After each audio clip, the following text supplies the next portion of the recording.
This video is sponsored by Ram Ram Group of Companies, co-sponsored by Nature House and Bhaiya Ji Silver Coated इलायची। सीधा और सपाट सवाल है Bharatiya Janata party के नेताओं से कि बार बार आप ये राष्ट्रवाद की बात करते हैं, देश के सम्मान की बात करते हैं, तिरंगे के सम्मान की बात करते हैं, राष्ट्रवाद की बात करते हैं, देश सर्वोपरि होने की बात करते हैं, लेकिन उसी राष्ट्र के गीत का, गान का, यानी कि राष्ट्रगान का अपमान करने वाले के खिलाफ क्या आप बोल पाएंगे, या फिर सत्ता का मुंह आपको यह करने नहीं देगा?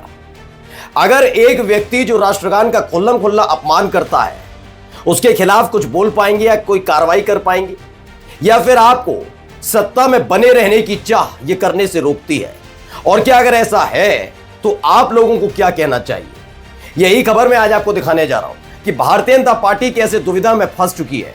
अब उसे उन लोगों को भी जवाब देना है जिन लोगों को दिन रात रात दिन, दिन रात रात दिन सिर्फ राष्ट्रवाद की घुट्टी पिलाई गई।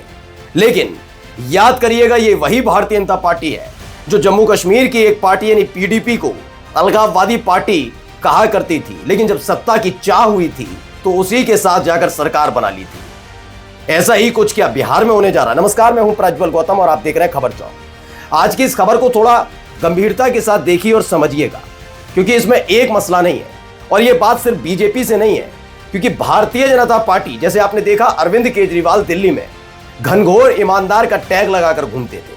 वो बात अलग है कि कई मसले निकल कर आए। जब सरकार चलाते हैं और ज्यादा विधायक होते हैं तो कुछ ना कुछ चीजें होती हैं। ऐसा ही कुछ अरविंद केजरीवाल के साथ हुआ था। ऐसे ही अपने आप को घनघोर राष्ट्रवादी बताते हैं। ये बताते हैं इनके लिए देश हित पहले है, देश पहले है, लेकिन ये बात भी सच है कि इन्होंने भी कई ऐसे कारनामे या कांड किए हैं जिसको ये मीडिया की आड़ में छिपा देना चाहते हैं। लेकिन आज आपका अपना चैनल खबर चौक सवाल पूछता है, भारतीय जनता पार्टी के उन तथाकथित राष्ट्रवादियों से क्या हिम्मत है कि नीतीश कुमार के खिलाफ कुछ कर पाए, या फिर जो कानूनन सजा है उसके तहत उन्हें जेल की सलाखों के पीछे पहुंचा पाए? क्यों? क्योंकि पहले ये वीडियो देखिए।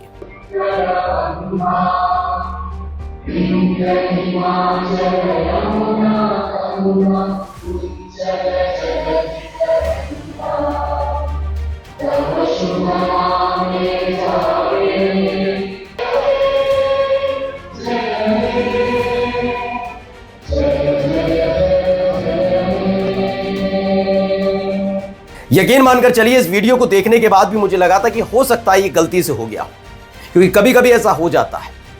लेकिन नीतीश कुमार के बगल में जो खड़े हुए थे वो बार बार उनको रोक रहे थे कि ऐसा मत करिए, सामने राष्ट्रगान चल रहा है, ऐसा मत करिए, सामने राष्ट्रगान चल रहा है। लेकिन नहीं, नीतीश कुमार नहीं माने। नीतीश कुमार बार बार हाथ उठाकर कभी नमस्कार, कभी कुछ, मतलब जो राष्ट्रगान का सम्मान होता है उसके तरीके से उस हाव भाव में नजर नहीं आ रहे थे। दरअसल इस देश का कानून कहता है कि राष्ट्रीय झंडे यानी कि तिरंगा जो है उसका, राष्ट्र का या फिर राष्ट्रगान का अपमान करना एक कानूनन अपराध है। अब वो कानूनन अपराध सिर्फ आप आम लोगों के लिए नहीं होता, यानी जो मेरे को देख रहे हैं वो या फिर मैं, हमारे लिए नहीं है, वो सबके लिए बराबर है।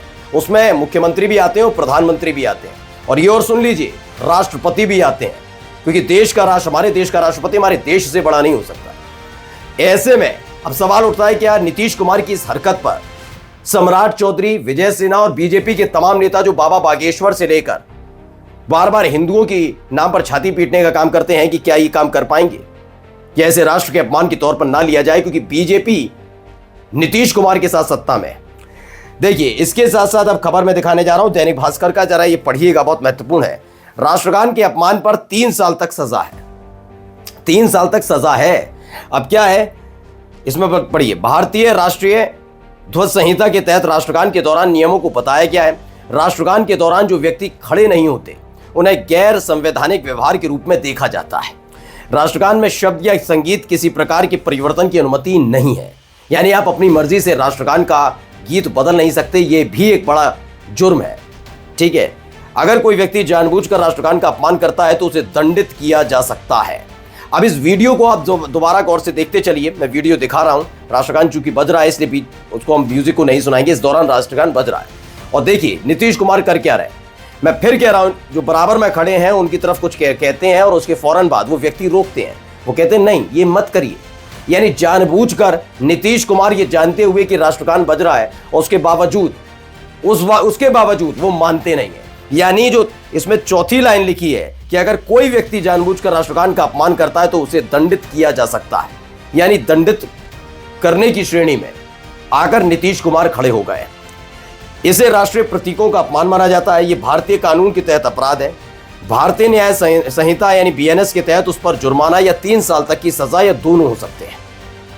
यानी उस पर जुर्माना भी हो सकता है या फिर 3 साल की सजा। मुझे मालूम है जब बात नीतीश कुमार की आएगी और बवाल खड़ा होगा, चूंकि बीजेपी साथ खड़ी है और इसीलिए बीजेपी का कोई नेता बोल नहीं रहा, तो ऐसे में जुर्माना लग सकता है। 3 साल की सजा तो कौन दिलवाएगा उन्हें।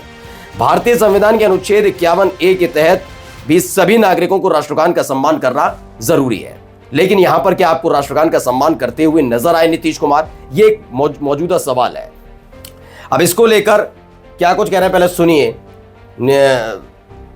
यहां पर आरजेडी की तरफ से पूरा विरोध प्रदर्शन किया गया है, सुनिए क्या हो रहा है।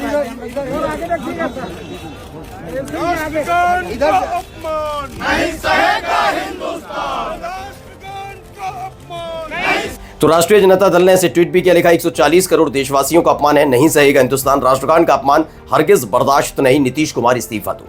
मैं ये नहीं कह रहा कि हर बात पर इस्तीफा ही मांगा जाए, लेकिन एक नजीर तो पेश होनी चाहिए। मैं ये भी नहीं कहता कि नीतीश कुमार कोई ऐसे व्यक्ति हैं कि उन्होंने कई बार अपमान किया हो, लेकिन ये बात भी सच है कि जानबूझकर किया हुआ नजर आता है। जो कृत्य उन्होंने किया वहां पर ऐसा लग रहा है कि उन्हें फर्क नहीं पड़ रहा इन सब तमाम चीजों से। अब सवाल बस मेरा आज नीतीश कुमार से नहीं है, राष्ट्रवाद की माला जपने वाले उन अंधभक्तों से है, जिस पार्टी की वो अंधभक्ति करते हैं यानी बीजेपी, उनके नेताओं से, उनके प्रवक्ताओं से है कि बहुत दिनों तक आपने राष्ट्रवाद के नाम पर वोट बटोरे हैं। अब ये क्या है आपकी नजर में, वो भी बता दीजिए। नमस्कार।